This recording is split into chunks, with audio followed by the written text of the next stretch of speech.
Elle est dense, cette conférence. Les minutes sont précieuses et je respecterai mon temps, mais je vais vous laisser quelques secondes pour respirer un peu et enregistrer tout ce qui vous a été dit. Voilà, on va prendre 15 petites secondes de respiration.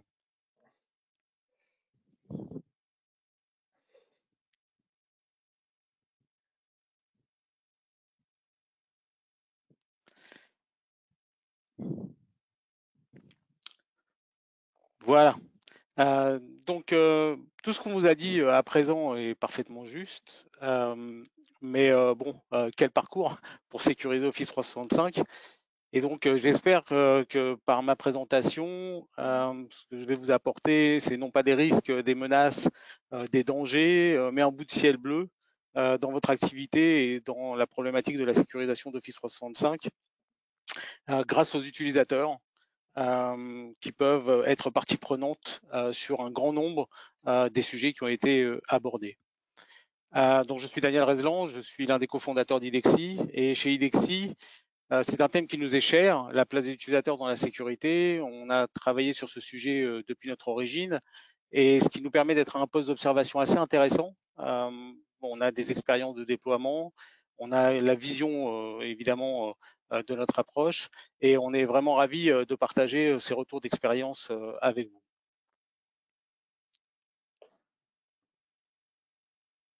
Alors, si on parle sécurisation Office 365, bon, on l'a vu dans les différentes présentations, celle de Yann, celle de Thibaut, et on le verra enfin en permanence sur le sujet Office 365. Il y a de nombreux domaines à sécuriser.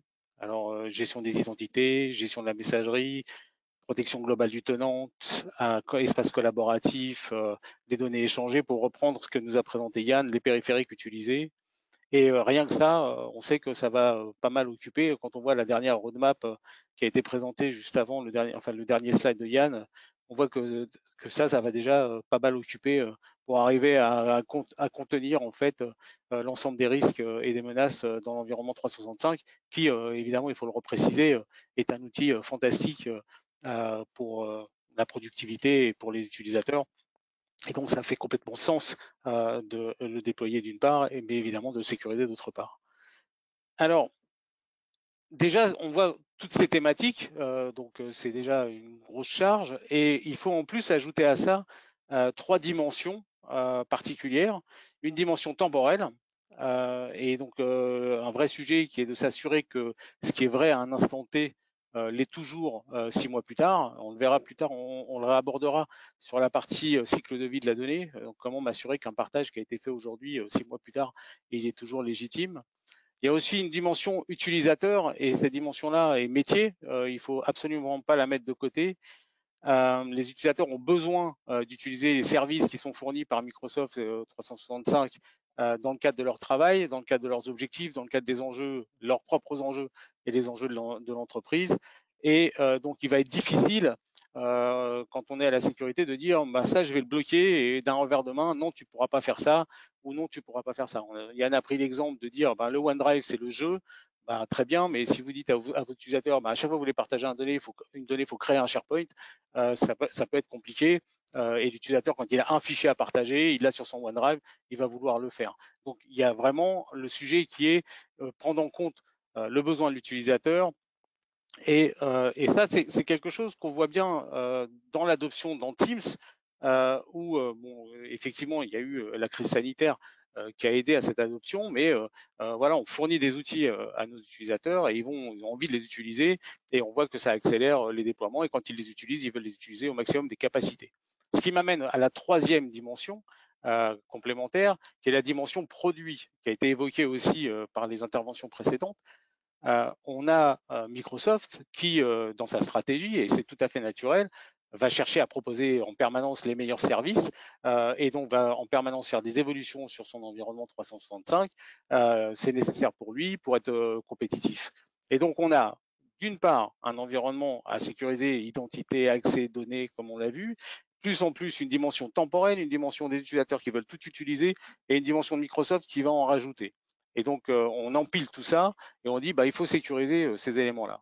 Et c'est pour ça que l'approche de la place des utilisateurs dans la sécurisation d'Office 365 prend son sens, parce que si on peut partager ce fardeau, entre guillemets, en tous les cas, cet enjeu avec toute l'entreprise et faire en sorte qu'au lieu d'être une équipe assez restreinte au niveau de la cybersécurité, on puisse avoir la totalité du personnel qui concourt à la sécurisation globale, eh bien déjà, ça libère le poids et ça amène une armée de perdus qui sont les collaborateurs de l'entreprise, en plus à un coût qui est assez léger, puisque ces utilisateurs-là ont la bienveillance d'être déjà être sur la paye de l'entreprise, donc il n'y a pas de coût additionnel.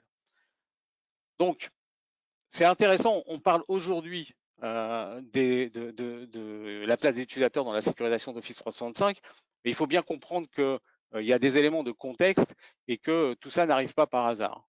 Alors, dans les éléments de contexte, déjà, on a pu remarquer en 2020 que c'était le thème central du RSA, Human Element, c'était le fil rouge du FIC, remplacer l'humain au cœur de la cybersécurité.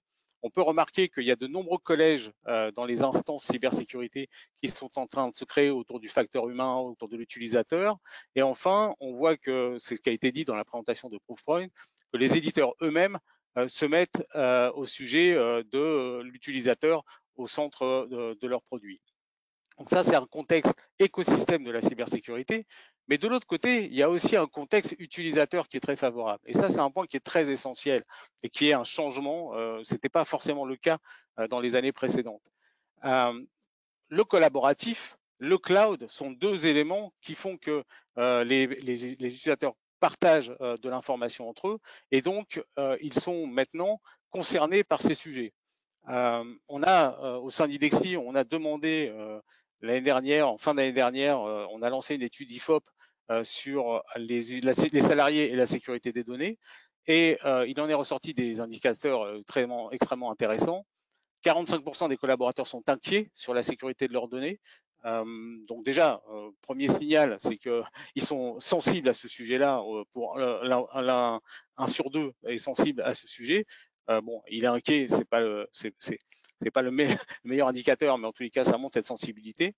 Et 25% n'utilisent pas les outils de peur parce qu'ils ne savent pas ce qui va se passer derrière le fait d'avoir déployé leurs données dans le cloud. Un autre résultat de l'étude, c'est ce qui nous indique, qui est très positif celui-là, c'est qu'ils sont prêts, les utilisateurs souhaiteraient pouvoir disposer de moyens, de solutions qui leur permettraient de savoir qui accède à quoi sur leurs données et donc d'avoir une maîtrise. Et donc, on voit que le contexte est favorable et ce n'est pas une coïncidence. C'est pas une coïncidence. Encore une fois, le cloud, l'accélération du cloud et la partie collaborative dans le cloud est un élément assez fort. Mais en plus, les utilisateurs eux-mêmes sont maintenant habitués à travers leur expérience privée, personnelle, via les GAFA, Facebook, Twitter, etc. Ils sont habitués à avoir des informations de sécurité les concernant. Et d'ailleurs, on peut même se poser la question de leur étonnement ou non étonnement de voir qu'ils peuvent se sentir plus sécurisés dans leur environnement personnel, privé, gratuit, que dans leur environnement professionnel. Donc les éléments de contexte sont favorables pour embarquer les utilisateurs et leur faire prendre en charge une partie de la cybersécurité.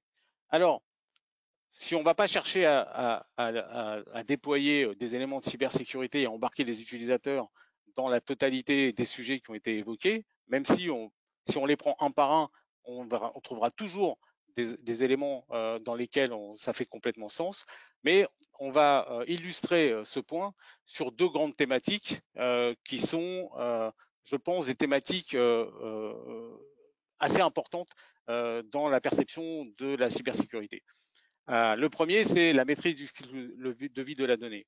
Donc, s'assurer que les données, les teams, les partages, les droits, les délégations, voire les configurations qui sont posées sur des environnements, que ce soit la messagerie avec les règles d'inbox, les règles de transfert dont on a parlé, que ce soit avec les partages anonymes, les partages externes, eh bien, comment est-ce qu'on peut s'assurer que à un instant donné, tout ça est conforme et dans le temps, tout ça reste conforme. Il y a aussi le sujet des erreurs de configuration. Donc, Yann a pris l'exemple du partage anonyme. En fait, par défaut, quand vous installez un 365, le partage, quand vous faites un partage, vous faites bouton droit partager, par défaut, le lien, c'est au choix, toute personne de l'entreprise possédant ce lien peut accéder à mes informations, ou toute personne possédant ce lien peut accéder à ces informations. Donc vous avez beau mettre un nom et faire le partage, vous ne savez pas, vous n'avez pas fait attention, et en fait, il y a une erreur de configuration qui a été faite. Un autre exemple d'erreur de configuration, vous voulez partager votre boîte de réception avec votre assistant, votre assistante, vous faites bouton droit partager, enfin autoriser, autorisation, et là vous oubliez d'indiquer le nom de l'utilisateur pour qui vous voulez donner l'accès. Et en fait, Microsoft va donner ce droit au compte qu'il a, lui, au moment où vous ouvrez la fenêtre, et c'est le compte default. Et donc, involontairement, vous avez donné à toute l'entreprise l'accès à votre boîte de réception. Donc, ces erreurs de configuration, il faut les identifier, les détecter, et il faut les valider. L'autre grand point, c'est on parle très souvent des signaux faibles, détecter les signaux faibles, contrer une fraude, identifier une compromission le plus vite possible. Et sur ces deux thématiques, eh ben, en fait, bénéficier de l'avis et de la réponse de celui qui sait, donc parce que c'est lui qui est supposé avoir réalisé l'action, ou c'est lui qui a réalisé l'action, c'est une richesse extrêmement forte. Et j'irais même un cran plus loin, c'est comment pourrait-on faire sans eux? C'est en gros sur un partage qui vient d'être fait anonyme ou sur une règle d'inbox qui vient d'être créée, qui forward, qui supprime tous les mails avec l'objet à lire attentivement. Comment les équipes sécurité peuvent savoir si cette règle est légitime et créée par l'utilisateur, ou on est face à un compte compromis qui vient d'envoyer 500 mails via cette boîte mail compromis et qui a supprimé tous les mails qu'il a envoyés pour pas que l'utilisateur s'en rende compte et que les mails n'apparaissent pas dans l'inbox. Comment le faire si vous ne mettez pas au cœur de ce sujet vos utilisateurs? Donc, pour reprendre le dernier élément sur ce slide, ce sujet de maîtrise des données, de l'hygiène des droits et des configurations, ça a été par exemple numéro 1 dans les préoccupations des RSSI, dans les différents paramètres qui ont été lancés au cours de cette année. Donc, si on ouvre la boîte, donc ok, on a compris que ça pouvait être une richesse extrêmement intéressante de pouvoir embarquer les utilisateurs dans la sécurisation d'Office 365. Et donc, la question maintenant, c'est, OK, très bien, mais comment le faire? Comment le réussir? Parce qu'on n'a pas beaucoup d'essais et les utilisateurs, on sait que c'est une matière difficile à canaliser, difficile à traiter, et donc il faut mettre en place des éléments qui vont vraiment garantir le maximum de chances de succès. Et donc, en fait, on a 4 éléments essentiels et un process à mettre en place si on veut pouvoir embarquer les utilisateurs dans cette sécurisation.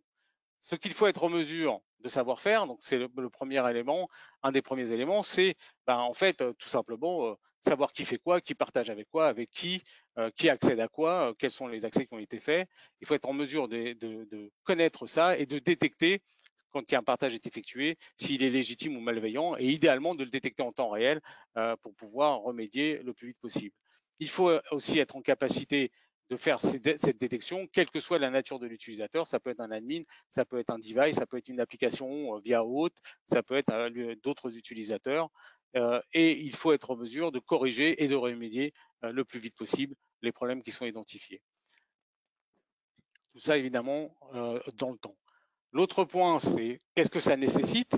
Eh bien, ça va nécessiter d'être en mesure de monitorer tout ce qui se passe sur l'environnement et tout particulièrement sur la partie accès, droit et configuration. Donc, avoir la traçabilité, l'archivage, être capable de remonter à toutes les versions de ce qui s'est passé sur un droit, un partage et une délégation.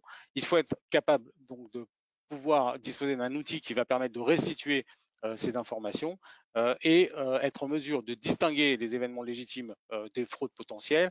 Et en fait, c'est ça qui est un point qui est très très essentiel, c'est mettre en place un process de levée de doute qui soit rapide et qui soit simple à mettre en œuvre.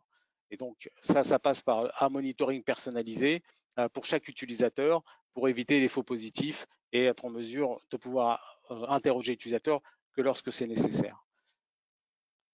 Si on avance sur la partie difficulté de cet embarquement des utilisateurs et de leur place dans la cybersécurité d'Office 365, la première difficulté, c'est la volumétrie.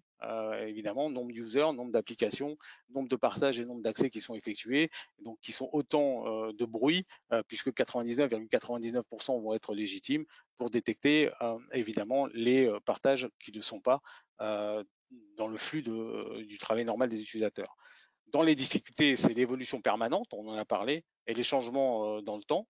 Et enfin, dans les difficultés, c'est comment je peux restituer à un utilisateur, quand j'ai de manière individuelle et claire et précise, en fait, une vision qui lui permette de pouvoir facilement faire son travail.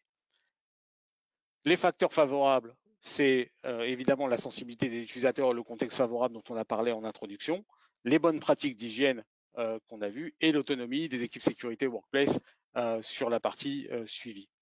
Alors tout ça nous amène, donc ça c'est vraiment ce qu'il faut prendre en compte pour réussir l'implication des utilisateurs dans la cybersécurité.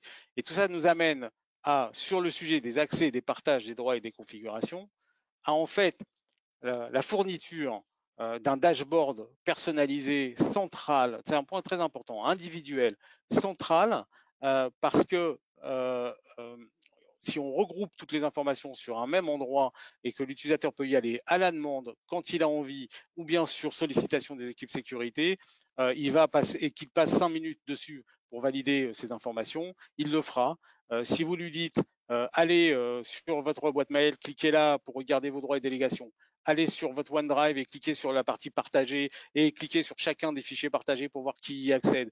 Et si ensuite allez dans votre SharePoint pour faire ça et ça dans vos groupes Office 365, l'utilisateur le fera pas, il passera pas le temps nécessaire et on n'aboutira pas au résultat attendu. Donc le premier point essentiel, c'est un dashboard interactif pour l'utilisateur qui s'associe avec une capacité de notification temps réel pour les process de levée de doute.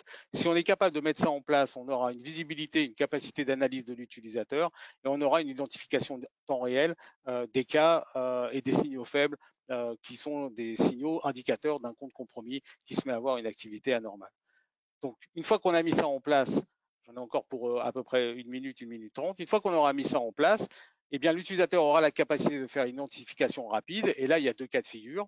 Ou bien l'accès est malveillant, le droit est obsolète au moment où il lit son dashboard ou au moment où il reçoit sa notification et il aura la possibilité de demander une correction, de lancer une remédiation directement.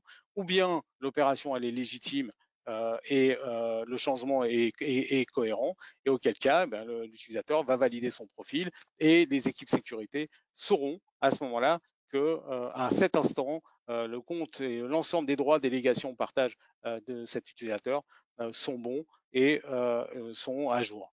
Donc ça permet l'arrêt des malveillances, le retrait des droits, la mise à jour des accès, des devices dans le cas où tout est positif.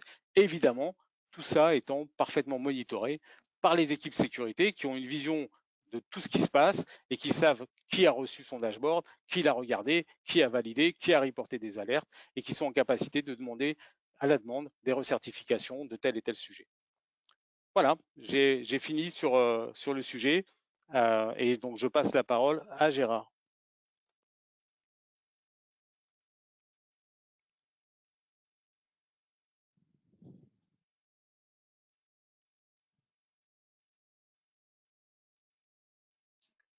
Gérard, tu as la main. Pardon, je n'ai pas activé mon micro. Merci, merci Daniel de m'avoir donné la main. On est à peu près dans les temps. Bon, moi, j'ai un des exercices difficiles. Là, je vais passer l'avant-dernier, donc il faut quand même que je laisse un petit peu de marge à Jean-Marc pour conclure. Moi, mon objectif, c'était vraiment en 10 points très rapides, parce que vous avez déjà entendu beaucoup de choses et j'ai pas envie que vous sortiez de là complètement avec la tête complètement farcie, mais plutôt que vous ayez envie de lire ce formidable document là, qui a été réalisé et suivi et bien orchestré par Jean-Marc. Voilà.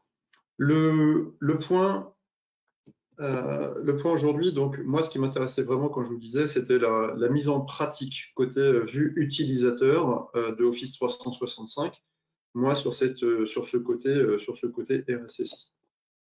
Donc, le choix clairement chez nous aujourd'hui, et c'est un des constats, et puis des constats qu'on a tirés pendant ces 2 années de travail lors de ce groupe de travail, c'est vraiment donc aujourd'hui, on s'aperçoit, et moi c'est un peu un message fort que j'essaye de faire passer, c'est que l'objectif, c'est pas, nous, notre choix, ça n'a pas été d'empiler les solutions de sécurité. Je vous invite vraiment, vraiment, vraiment à creuser tout ce qui est offert nativement par Office 5. Et même, on va dire, seulement, entre guillemets, avec des licences E1, les capacités, les possibilités sont déjà énormes aujourd'hui. Donc, je dirais que c'est un vieux précepte de sécurité qu'on essaie de pousser régulièrement, c'est vraiment le basic first.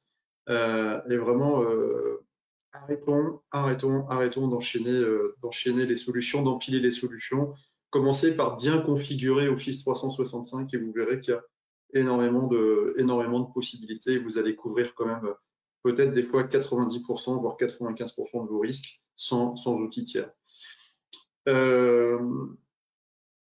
Encore une fois, trop souvent, on croit qu'on est sécurisé parce qu'on en a empilé des tonnes et en fait, c'est pas du tout vrai.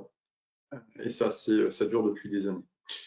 Notre choix aussi, côté donc utilisateur final, a vraiment été,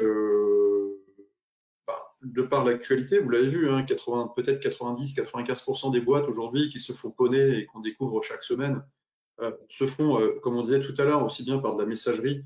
Enfin, ça commence par de la messagerie, mais donc ça fait quoi? Ça attaque de l'Active Directory. Donc, 2 points essentiels aujourd'hui, c'est l'Active Directory et Office 365, qui est quand même un point commun à beaucoup de boîtes et à beaucoup d'attaques. Donc aujourd'hui, nous avons pris le parti d'avoir une personne vraiment dédiée à cette sécurité. On est vraiment parti sur une personne dédiée qui, comme je vous l'écris là sur la partie Active Directory Office 365, qui nous permet d'avoir un suivi quotidien, parce que vous avez vu que la sécurité d'Office 365, elle évolue pas tous les jours, mais presque, avec même des grosses échéances. Et si vous y portez pas attention assez, vous allez avoir des surprises au fur et à mesure des évolutions.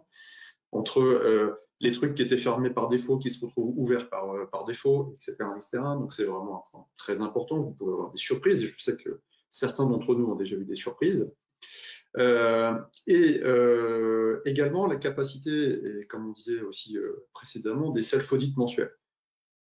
Pareil, Office 365 aujourd'hui vous propose des dashboards et des suivis et la possibilité de faire des self-audits, de vous auditer vous-même avec vos critères. Vous avez également ces aspects.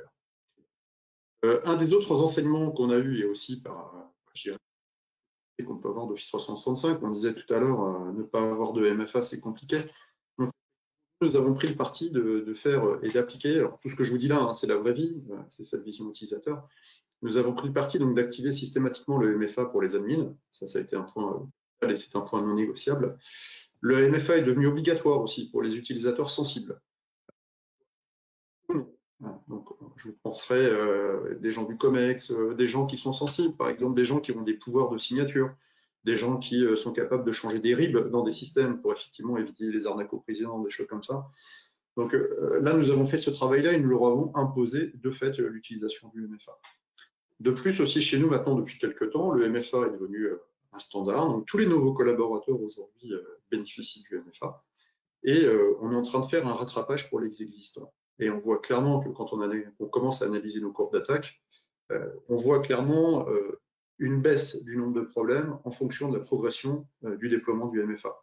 Ça, c'est clair et net aujourd'hui. On parlait, alors oui, pardon, et un petit point que je n'avais pas marqué, mais je m'en suis aperçu après, c'est que quand on dit MFA, il y a un point qui est aussi important et qui va avec, c'est la partie IAM. N'oubliez pas, moi j'avais déjà fait une présentation inclusive là-dessus, mais qui dit MFA dit activer sur ses utilisateurs, mais qui veut dire aussi avoir une bonne connaissance de ses utilisateurs. Un des gros problèmes que l'on peut avoir sur Office 365, c'est la mauvaise maîtrise de son parc d'utilisateurs. Donc les gens qui sont partis, qui ont encore des droits, qui se refilent des droits, etc. Donc si un jour ça vous intéresse, je rediffuserai la presse que j'avais déjà faite. Mais par exemple, chez nous, on avait lié notre système de création des comptes et de suppression des comptes, aussi bien au niveau de l'Active Directory que Office 365, à notre système de paye. Aujourd'hui, c'est particulièrement efficace pour cette gestion des utilisateurs.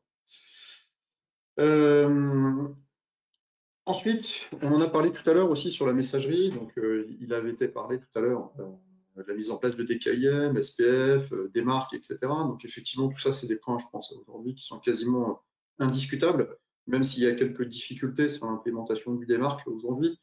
Et au moins d'avoir, je dirais, un monitoring et d'être en mode monitoring sur les aspects des marques est pas mal, ça me donne une première visibilité. Mais surtout, un point important que nous avons mis en œuvre, c'est d'autoriser que, pour la tenante de messagerie, que les mails en entrée et en sortie depuis le relais de messagerie.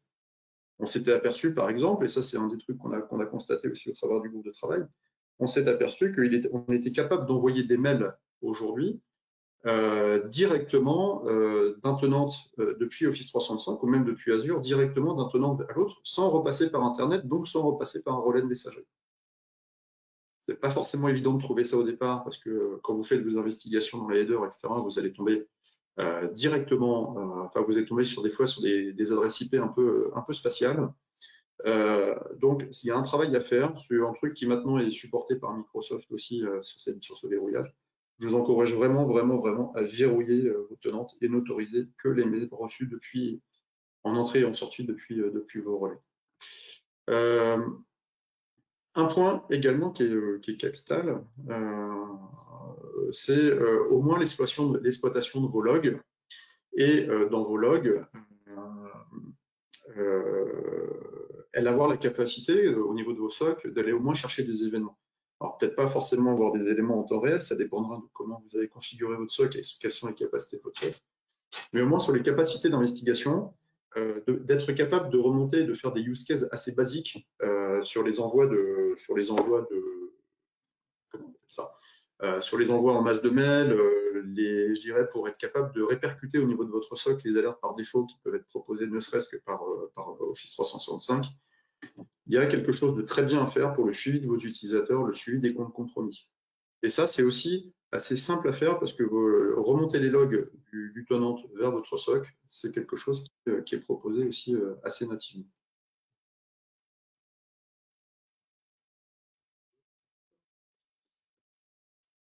Aussi, ça, on s'en était pas aperçu, mais on en a parlé tout à l'heure et j'ai vu que ça causait un petit peu, c'est ça, dans le chat en parallèle.